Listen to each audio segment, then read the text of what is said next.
پھر رمضان المبارک کے روزے رکھنے کا حکم بھی اسی ماہ شعبان میں اللہ پاک نے عطا فرمایا۔ حدیث مبارکہ ہے کہ آقا علیہ الصلوۃ والسلام شعبان کے آخری روز صحابہ کرام سے آپ نے خطاب فرمایا اور آپ نے صحابہ کرام کو رمضان المبارک کے روزوں کی فرضیت کا حکم ارشاد فرمایا۔ تو یہ اللہ رب العزت نے یہ خصوصیات اس ماہ مبارک میں رکھی جو عموماً دیگر دو مہینوں کی وجہ سے یہ چھپ جاتا ہے اور اس کی طرف یہ توجہ نہیں جاتی۔ اور پھر ایک اور عظیم بات، اسی ماہ شعبان میں شب برات اللہ پاک نے رکھ دی، جو 15 شعبان کی رات اللہ پاک نے بنا دی۔ حاضرین گرامی، سیدہ عائشہ صدیقہ رضی اللہ تعالی عنہا سے مروی ہے کہ حضور نبی اکرم صلی اللہ علیہ وآلہ وسلم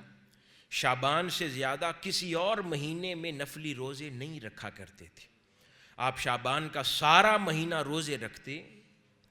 اور پھر صحیح مسلم شریف میں اضافی الفاظ کے ساتھ بیان ہوا کہ آپ چند دن چھوڑ کر شعبان کا پورا مہینہ روزہ رکھا کرتے تھے۔ یعنی اتنی خصوصیت کے ساتھ شعبان معظم کے لیے تیاری اور اس کے اندر اعمال صالحہ آقا علیہ الصلوۃ والسلام فرمایا کرتے تھے۔ اسی طرح ایک اور حدیث مبارکہ سیدہ عائشہ صدیقہ رضی اللہ تعالی عنہا سے ہی روایت فرماتی ہیں کہ رسول اللہ صلی اللہ علیہ وآلہ وسلم نے فرمایا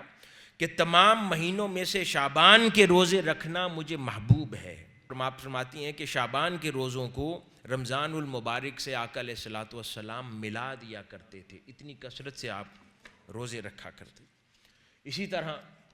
سیدنا انس بن مالک رضی اللہ تعالی عنہ فرماتے ہیں کہ جب ماہ رجب کا آغاز ہوتا تو رسول اللہ صلی اللہ علیہ وآلہ وسلم دعا فرمایا کرتے، اے اللہ ہمیں رجب اور شعبان میں برکت عطا فرما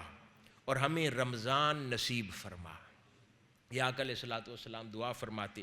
جسے نقل کیا ہے امام طبرانی نے، امام بیہقی نے، امام ابو نعیم نے اپنی کتب کے اندر۔ اسی طرح ائمہ سلف صالحین کے احوال اور واقعات کا اگر تذکرہ کریں کہ وہ شعبان کی تیاری کس انداز میں کیا کرتے اور اس ماہ معظم کو یا اس کے بارے میں کیا کہا کرتے، حضرت عمار بن یاسر رضی اللہ تعالی عنہ، آپ کی ایک آزاد کردہ لونڈی، وہ کہتی ہیں کہ حضرت عمار رضی اللہ تعالی عنہ شعبان کے روزوں کے لیے ایسے ہی اہتمام کیا کرتے تھے جیسے رمضان کے روزوں کے لیے اہتمام کرتے،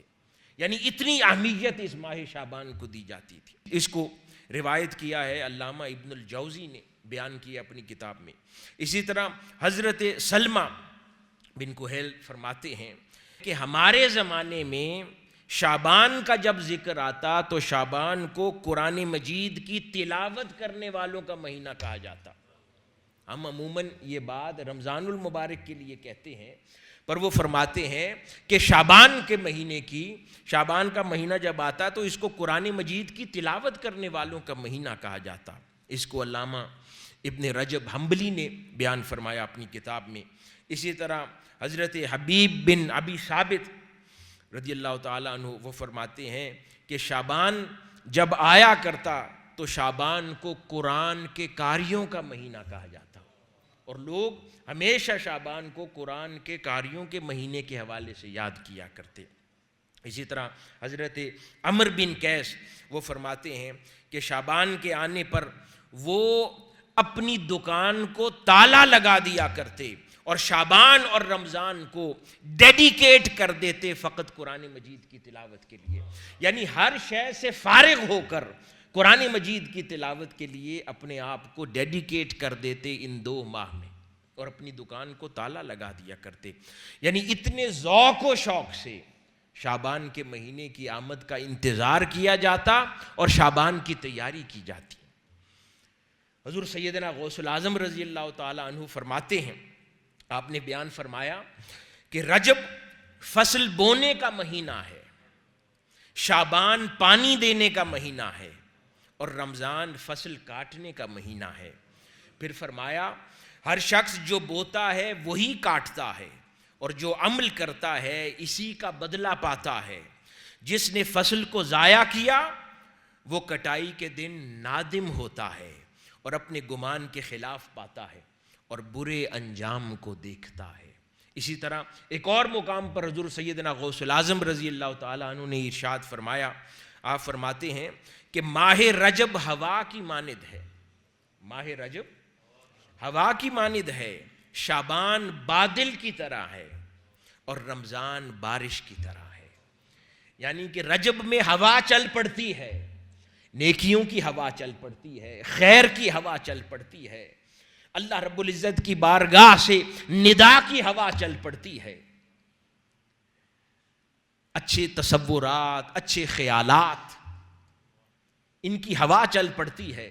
اور پھر وہ ہوائیں شعبان کے مہینے میں ایک بادل کی صورت اختیار کر جاتی ہیں، اور جب رمضان آتا ہے تو وہ بادل برس پڑتا ہے